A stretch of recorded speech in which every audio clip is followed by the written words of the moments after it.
Uh, let's get started without any further delay. So today I'm supposed to discuss quite a few topics. Uh,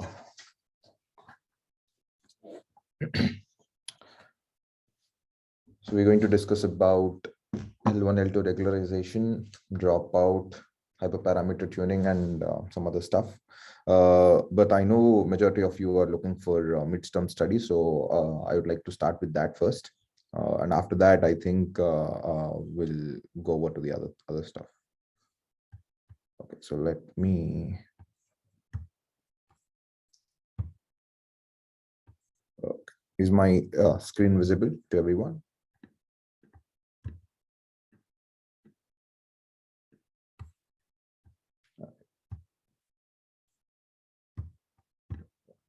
Second.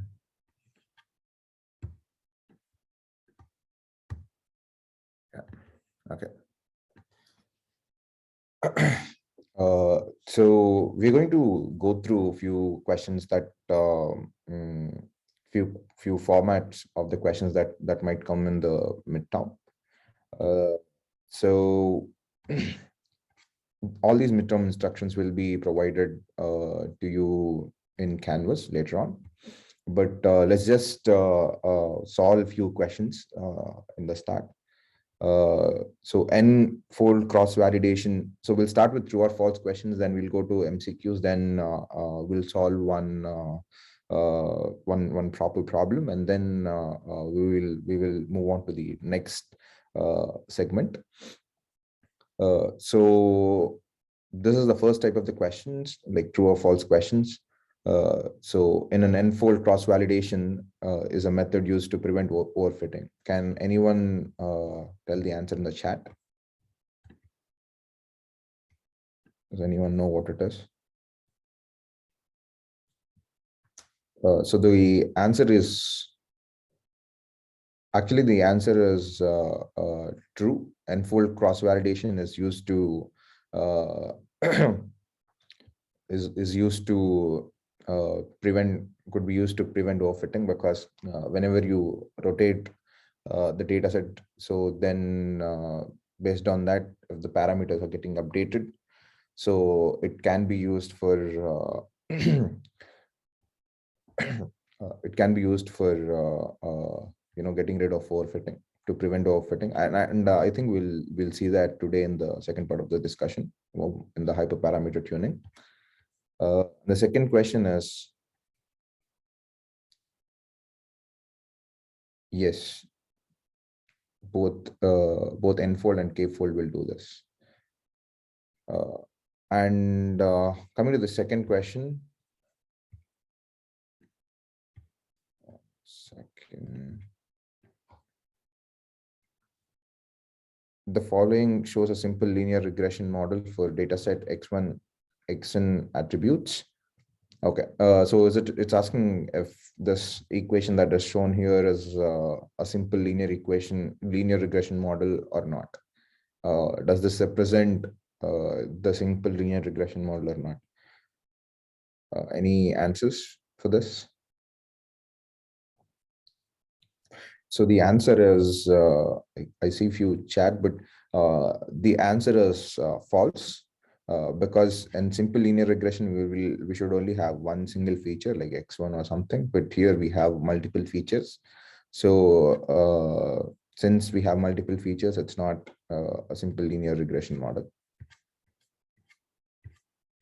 Now the next question is, regularization is a method that penalizes model coefficients to reduce overfitting.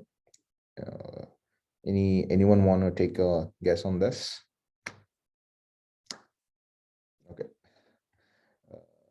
The answer is again true. The reason is in both L1, L2 lasso and ridge regressions, we will have a regularization coefficients that penalizes the weights, which will ensure the weights are not exploding, and will get proper results, proper coefficients. I think we'll come to see this also in today's second part of the discussion.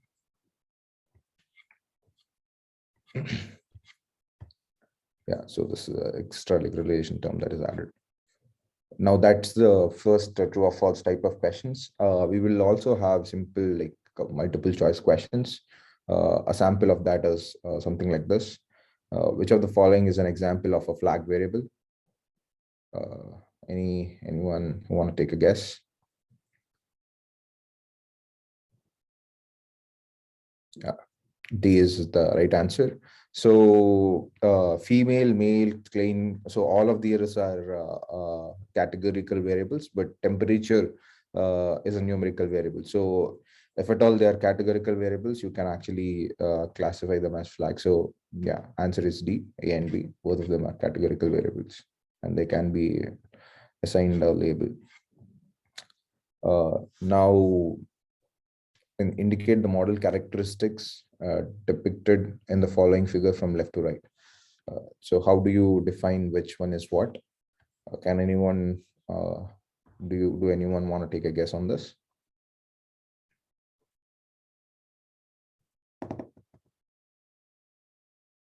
Correct. Again, the answer is correct. So the extreme left one is underfitting. Second one is balanced fitting, and third one is overfitting, because in the extreme left we see that the points, even though the line segment passes through majority of the points, but it's not a well representation of the data that is shown. But in the second one, it is a good representation of the data that is plotted. But in the third one, it is trying to fit every single point in the data set, but whenever if a new data point comes into the picture, this model will fail to get a very good accuracy because of the overfitting that is done on the training data.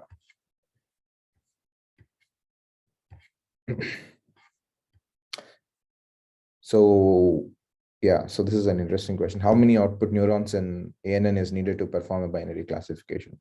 Can anyone answer this?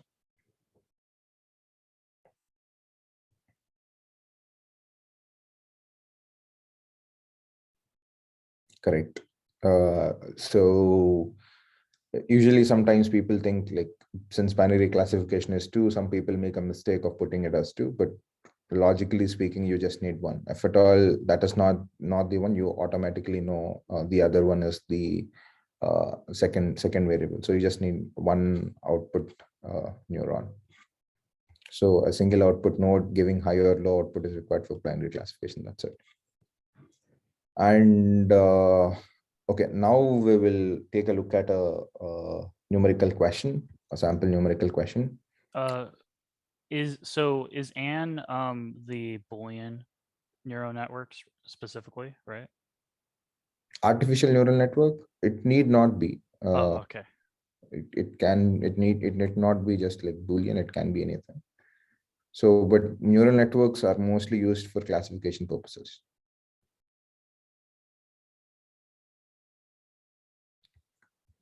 And coming to the next sample numerical question.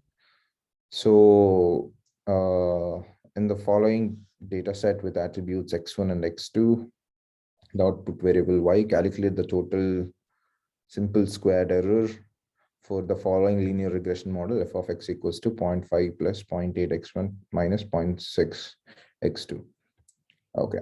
So here in this problem, there are 3 samples that were given, and x1 and x2 are the values that were given, like the data points that were given. And y is the output variable that you will get if you plug these values. Sorry, y is the training data that was actually given. So now what you need to do is you need to plug these x1 and x2 in this f of x equation, and try to figure out what is the value of value of y for each of the data points in here, and then you square the error by subtracting it with this value, and then you square it and use this formula. So it's just a very simple, straightforward question. Here I think it is well depicted, like for each x1 and x2 you're calculating f of x, and you're calculating error equals to y minus f of x whole square. And after that, you're just dividing everything by 2 because that's what the formula that is given. And coming to the next question. So this is an interesting question. I think I'll use the board for this. Or I'll just try to explain it using here. If anything is not clear, I think then we'll switch to the board. This is also a very simple problem, but you'll have to visualize it in a proper manner. So here, what's the question essentially asked here is we are trying to ask you like what is N1, N2, and NZ. So identify the logical gate for every neuron N1, N2, and NZ respectively in the following figure if the threshold is 0. So there are I'm just trying to refresh your memory on neural networks. So every neuron will have a linear combination step, like it's just linear combination of all the weights and inputs into the neuron. And after that, you will do a, okay, I'll just use the board quickly.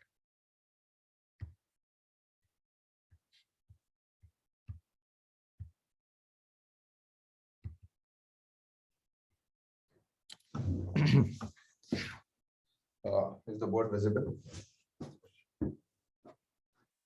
It is for me. Okay. So in every neuron, if you assume like this is a neuron, there are 2 steps in that actually happen in the feed forward step of a neural network. First is that let's say there are inputs. This is x1, x2, x3, and this is w1, w2, w3, and let's say there is another parameter w0. This is nothing but pace value. I forgot. Let's assume that this is the w0. This is the linear transformation or linear combination of all the input values that you take. So first you compute the z value. So z equals to w1 x1 plus w2 x2 plus w3 x3 plus this variable, whichever is that w0. So w0 is the weight here. And in general, we just take this value as 1.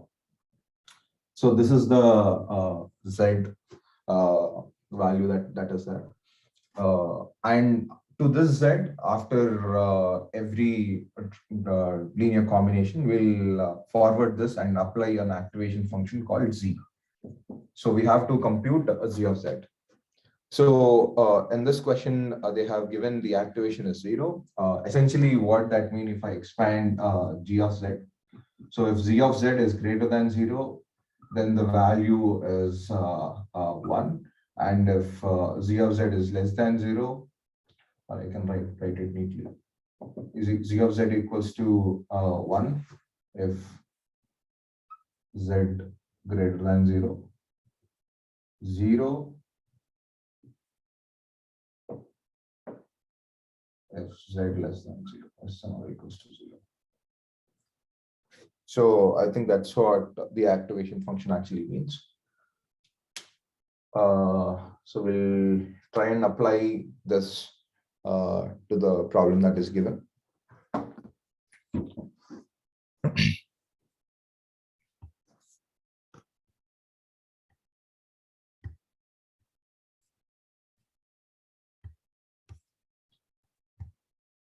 Okay.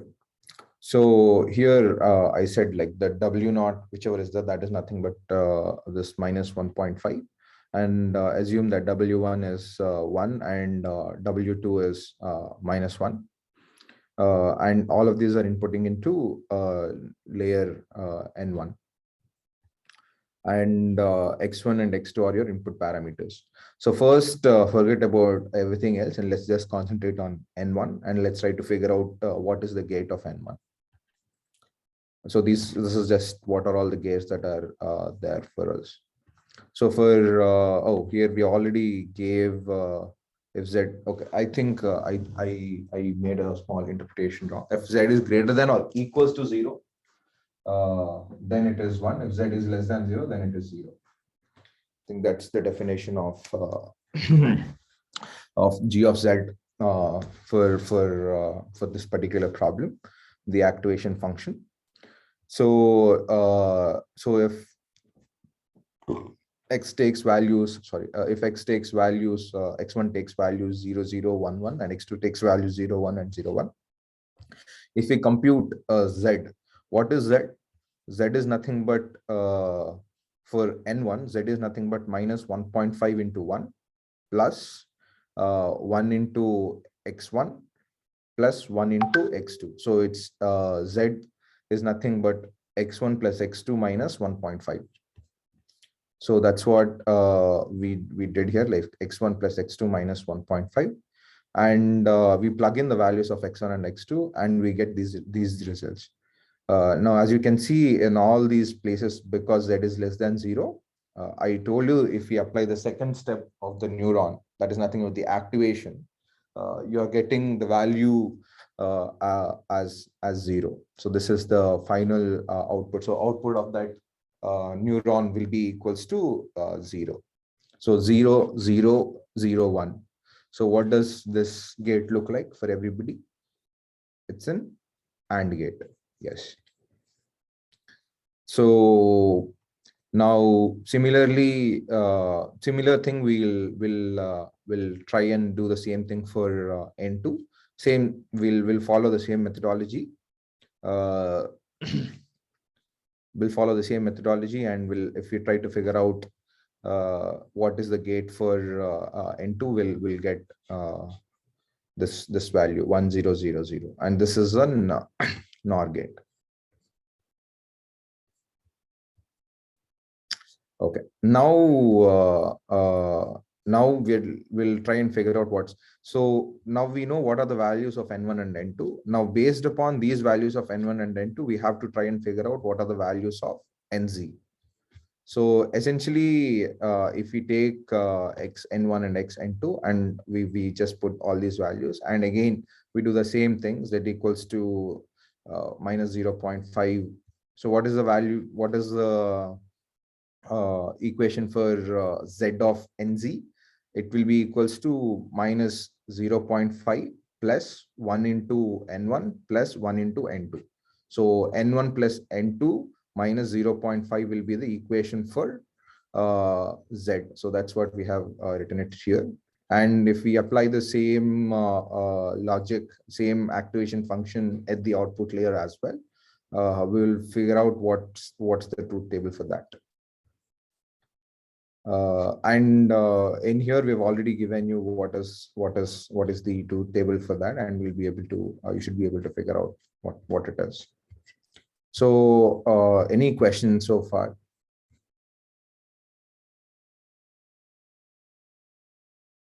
Okay, so these are relatively very easy problems, and this is also a very similar question here. Here we are asking you to compute the neural network. It's in the same way, except the activation function here used will be sigmoid. So essentially, instead of this function here, y equals to 0 if z is greater than 0, we'll use an actual activation function of sigmoid, which is 1 by 1. Where is it? 1 by 1 plus e power minus z.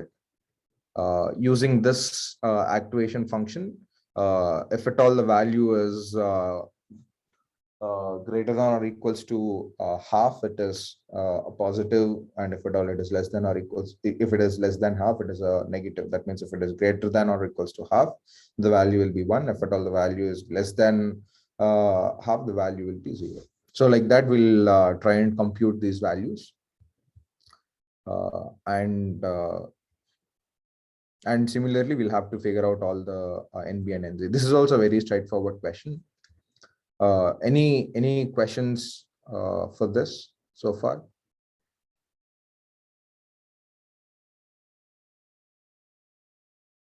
Okay. So I think we are already running out of time. We need to move on to the second part.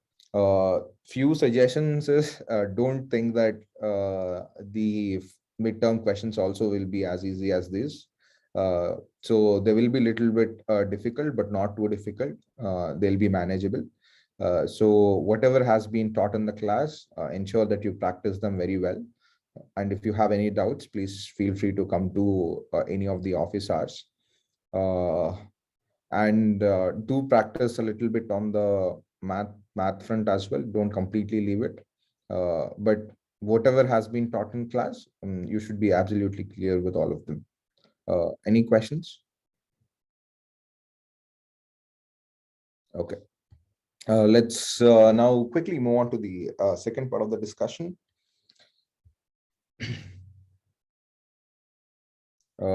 In the second part, we're going to discuss about hyperparameter tuning, L1, L2 regularization, dropout, and we'll also discuss about what is the last one? Yeah, back propagation. So these are the few things that I was told to discuss.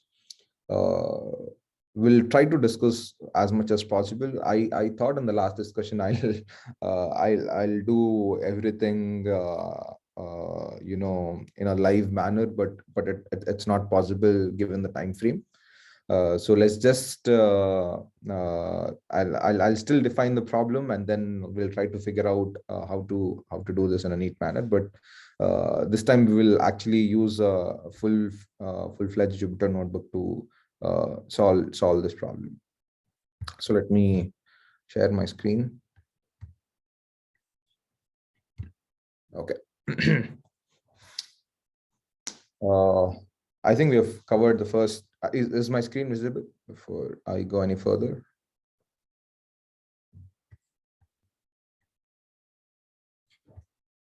Okay. So okay, let's discuss about the first thing, hyperparameter tuning. Now, before even going to the before even talking about anything, I'll just briefly tell you about dataset that we are using today. We are using iris flowers dataset. And essentially what we are trying to do is based on some features like petal width and sepal width. We'll try to figure out what type of a flower it is. So that is the kind of classification that we're trying to do. It is a very simple data set. Since our major focus today is to do the hyperparameter tuning part. So we are not going to delve deeper into the data pre-processing steps. I think by this time, all of you might have already mastered how to pre-process the data for giving it to any model. So let me just quickly go and just load this data set. So all these like first three steps are nothing but pre-processing steps, and we are just loading. We're just doing some imports, and we are loading the data set. If you want to see like how the data is looking like, you can just take a quick look. So we have sepal length, sepal width, petal length, and petal width, and we have what kind of flower it is. It's a very straightforward data set. Now, the first thing that we'll do is we'll just try and fit this data set with this is a classification problem, clearly, right? So one classification algorithm that I think everybody should be familiar by now is logistic regression. So in the next step, what we're doing is we're just splitting the data into training and testing. And I defined a model called logistic regression. Now, in logistic regression, if you see properly, I have given some parameters inside. There is a parameter called solver, there is a parameter called multi-class, and there's a parameter called C equals to 30. Multi-class equals to auto, it is more like a functional parameter. It's just we should give the model object automatically to figure out what are the labels, or we are just telling it here to automatically figure out what are all the labels. So that's all multi-class means. But if you forget about multi-class, if you look at the other two, solver and c equals to 30, these are the parameters that are not given by you. Sorry, these are the parameters that are not given by the model, but are given by you. So essentially, you are the one who are inputting these parameters into the model. So it is always possible that, based on these parameters, your model will definitely be impacted because of these parameters, right?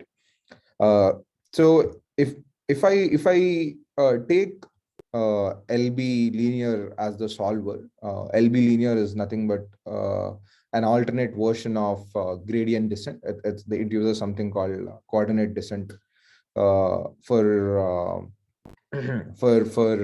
finding the parameter step, for finding the minima in that error function. So okay, let's just run and see how if we just use trial and error method and figure out how. Okay, I think I should run this first and then run this. Okay.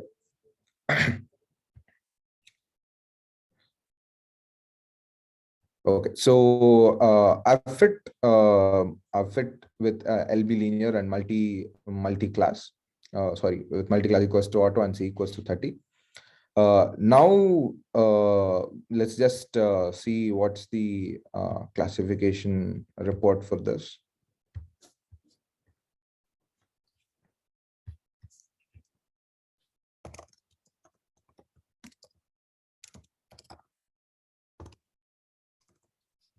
I think I should definitely have them bottom somewhere.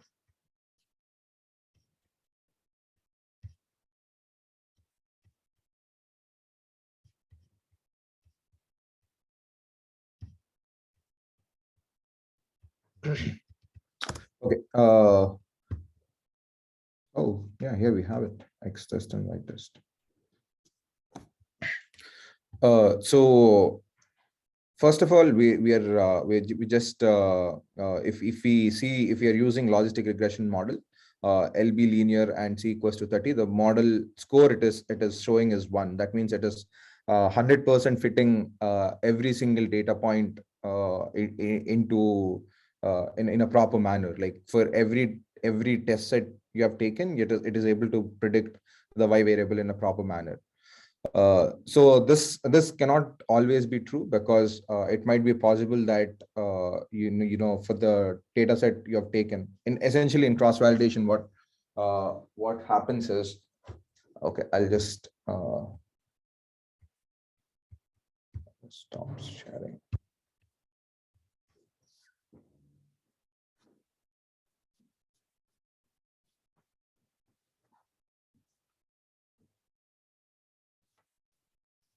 So when I'm running this model, I have taken, let's say, the test split as, let's say, this is 80% of the data, the training data that I have available as training data, and the rest 20% as testing data. Now, what the model is telling is this 20% that you have taken, for this particular test score, the accuracy is almost 100%. But what will happen is, if at all you change the test data to another set, for example, if you take the first 20% as the test and the next 80% as train, you might get a different result. So it is possible, based upon your how you are splitting your data, your model parameters will get affected. So in cross validation, essentially what we do is we just loop through the entire like in multiple iterations. Like for example, if at all we say CV equals to 5, we essentially take a window of 20% and we slide through the data 5 times, and we try to train the model 5 times. So that is essentially what cross validation means. So let me just share my screen again. Okay. So if we use like a k-fold cross validation for this, so you can see like if at all I'm using CV value as 5, in the first score, the score is always 1. In the second one, the score is always 1. But in the third and fourth, the score is 0.93 and 0.93 and 1. So if I wanted to estimate the average score in a proper manner, I'll just take the average of all this, and the average prediction score for this model by using parameters as LB linear and C equals to 30, it is 97%, let's say. Now using the same parameter but with the different splits, we are getting average score of 97%. Now let's say instead of taking, now we know we are trying to tune the parameter C equals to 30. Essentially our goal is to when after doing certain iterations we need to get a better value for average score, something like that. So like you will just try and change it manually, C equals to 30. Like logically, what is it? If we try to take the other value, let's see how if we, and so the actual logical question is like, should I take a value of C equals to 30? Should I take a value that is greater than 30 or less than 30? For that, you actually need to know what C means. C is also kind of a regularization term. Think of it like how should I put it? Think of it like a parameter which can take into consideration your model stiffness. So if at all your value is high, it will try and fit the model in a very accurate manner. If at all the value is low, it'll put it in a loose fashion. So essentially, if at all you go at a lower level, so if at all you're going at C equals to 20, that means you're coupling it little loose so that it won't try and fit every single data point in the data set. Okay, so that is good. So now we have accuracy little less, but that is okay because we are not trying to fit like every single data point in the data set. So this is this method obviously is good, but the problem is it is very manual. Like how many combinations will you check? So the next good idea is like, what if we instead of doing it in manually, like why don't we just put out everything into a list and just iterate through all this. Okay, so we can do that as well. And I've just taken two solvers, liblinear and Newton CG. And for these, I have printed out what are all the average scores. From here, we can see this Newton CG with C value 20 is the one that is performing the best, because it's of 98% score. So this is all good, but is there a method by which you can do all possible combinations in just a single line? So that's essentially nothing but your grid search CV. So everything that you're doing above, you're defining it in a manner, and you're looping for each and everything. Instead of doing that, if at all you use something like grid search, you'll be able to do it in a single sentence like this. So you define grid search CV cross validation, and you try to get the CV score. Let me just now this obviously doesn't doesn't look very good, right? We are not able to understand how everything is looking like. So what I did, like, we can just convert everything into a single data frame because it's just a dictionary object, and see how these params are. So now here you can see, if at all the params is c equals to 1 and solver and lib linear, uh, even here I think we have too much data for us to figure out the exact value. So uh, there is another so like we are just taking whatever important things that are important for us. So if I take param C, param solver, and mean test score as the parameters on which I'll measure the performance of my model. So here you can see here. I think we have already seen this earlier.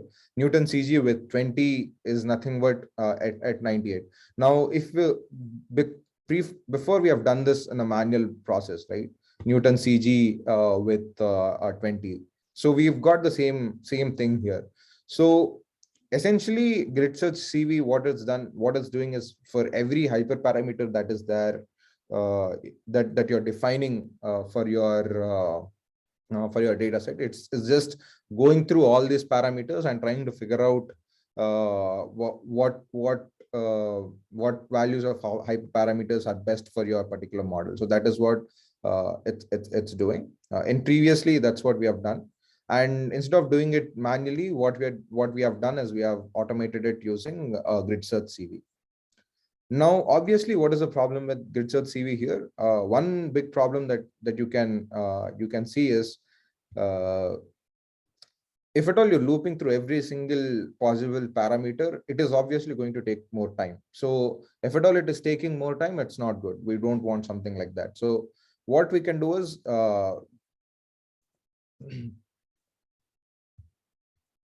what we can do is, instead of doing it for every single attribute, we'll just take some random values, and we can perform the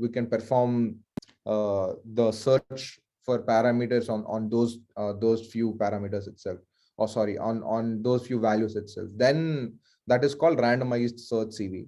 So if at all I wanted to give an example, let's say here the lib linear and Newton CG, if at all we have to go through every possible combination of solver and C, we'll have how many? 2 into 3, like total 6 possibilities we'll have. Now, instead of that, if we just limit the total number of possibilities that it can pick to only 2, then that is nothing but randomized search CV. So now here,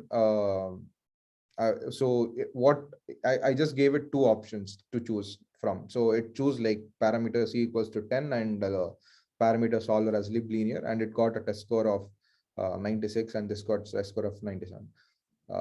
So another question you might be having is like, is this like truly random, or is it just taking only the top? So essentially what should happen if I run this again is, the values of some parameters should change. So let's just test that out.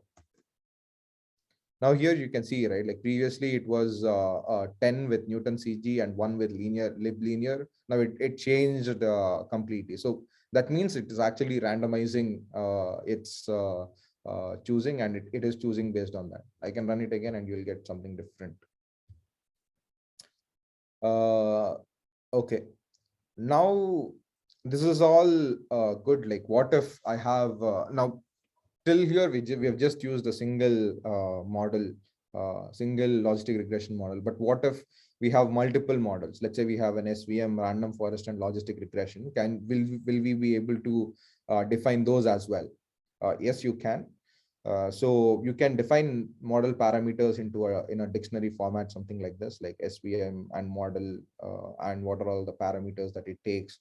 And we can also say random forest and what are all the parameters that it takes. And based on that, we can Based on that, also we can just, so I'm just running here a loop. What I'm doing is git search CV for every model that is there in this dictionary. And for every model, I'm just trying to figure out what are the best scores, what are the best values for that particular parameter. So here for SVM, the best score is 98, and these are the parameters that are giving the best score. And for random forest, the best one is n estimate is equals to 5, and 96 is the best score. And logistic regression, it we have c equals to 5, and the best score is 96. So essentially, we can conclude that, you know, out of all these three models, SVM is the one that is giving best performance. So I think we should go with SVM. So the entire hyperparameter tuning process is mostly trial and error. There is no fixed signs that, you know, this will work and this will not work. Yeah, that, so you will be able to you know, based upon the data, you'll be able to figure out which model will work best when you have some amount of experience in dealing with these problems. So that is about the first segment of the second part. So that's about hyperparameters tuning. Any questions on hyperparameter tuning?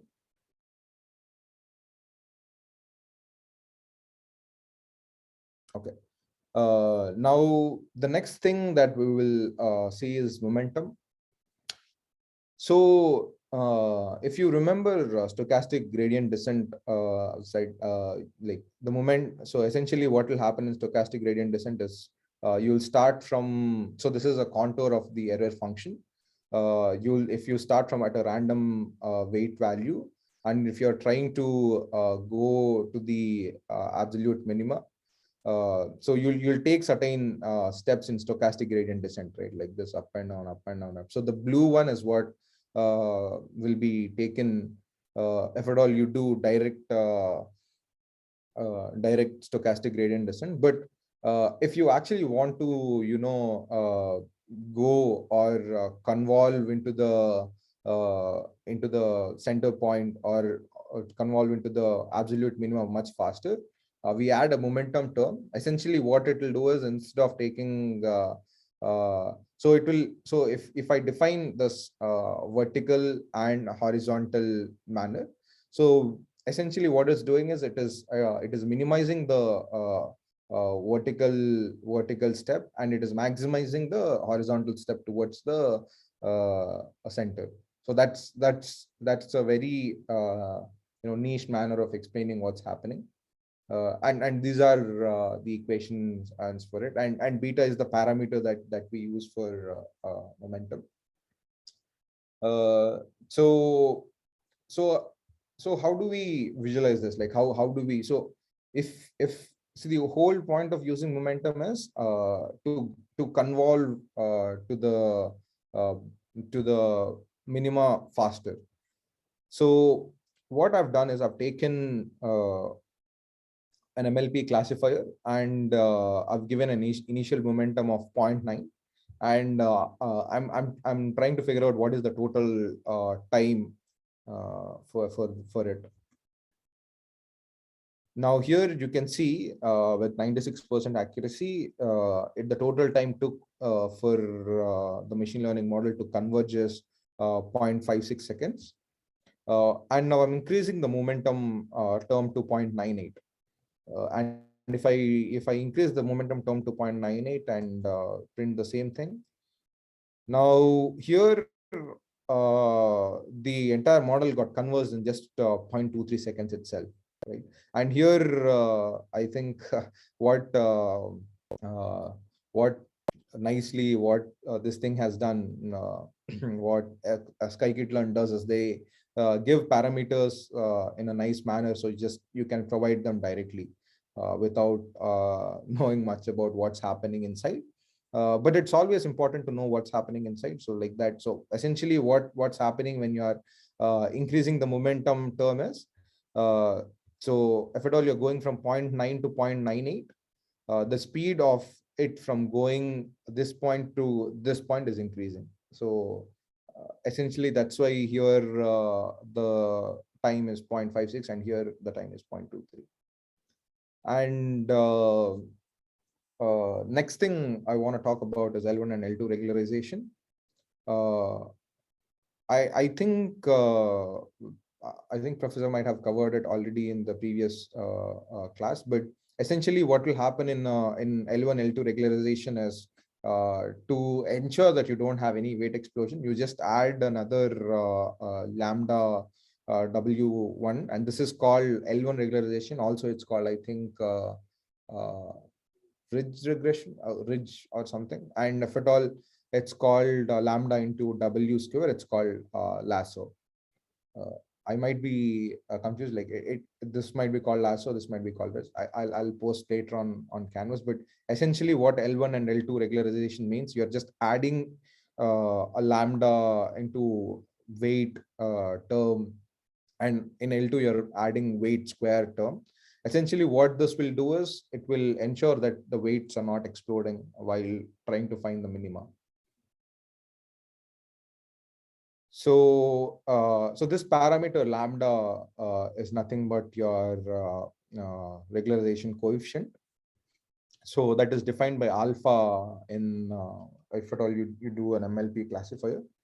So I'm again defining another model called MLP classifier and taking its alpha value as 0.01, and I'm trying to print out what's the classification report. Oh, somehow it's able to predict everything as 1. That is nice. But if I take 0.09, we got it as 0.98. Yeah, so like this alpha is the parameter that takes care of your regularization term. Now, next thing that we wanted to see is dropout regularization. I think MLP classifier doesn't have, scikit-learn doesn't have a dropout functionality available. So in dropout, essentially what happens, I think this picture here visualizes it in a perfect manner. So we add a dropout layer in between the hidden layers of the neural network. What will happen using a dropout is we are essentially by dropping few things, we are ensuring that the data will not overfit every single parameter that it will every single data point in the data set.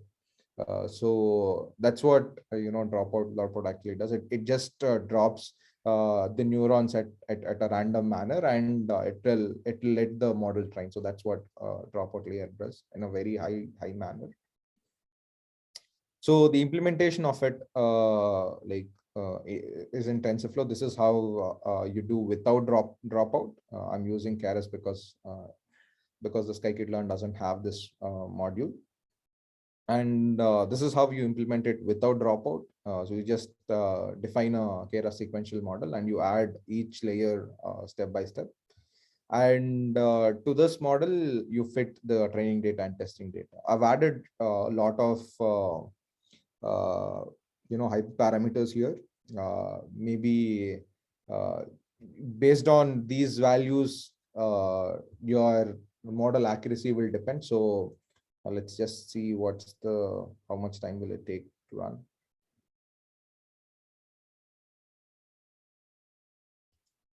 Okay. Now, without dropout, I think the accuracy is somewhere around 33. Now let's see it with dropout. So in dropout, I've mentioned as keras.layers.dropout as 0.5. So what 0.5 essentially means is like you're dropping 50% of the neurons in between. So that's what this value in here means. And if I do this by keeping everything the same, okay.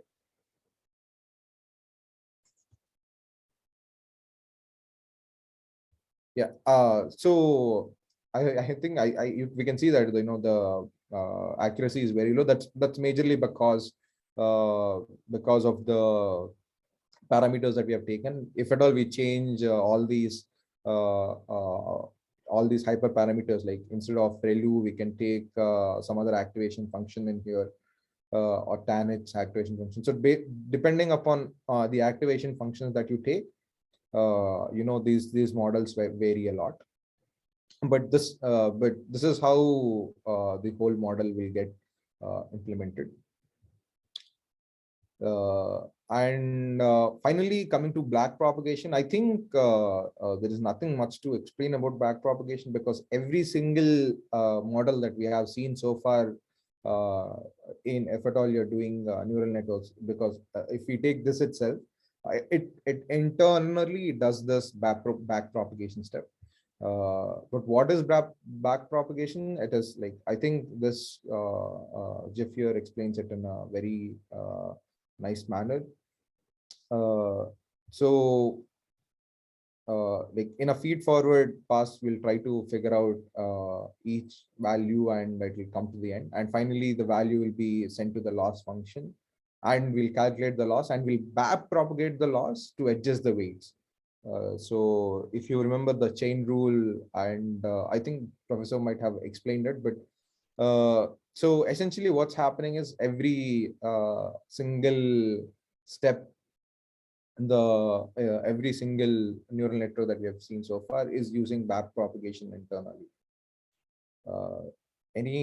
Yeah, so I think that's it for today. Any questions? Oh, Naveen said L1 is last one, L2 is rich. Yeah, it's clear.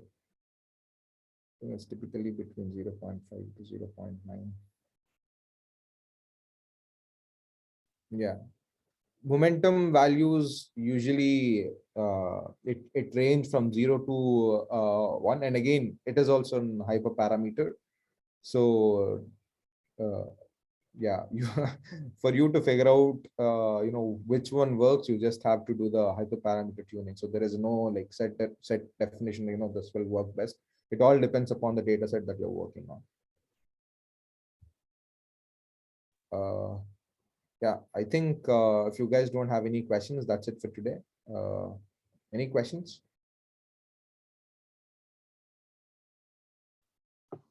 Any office hours we should keep note of again, or? Yeah, our office hours are already published on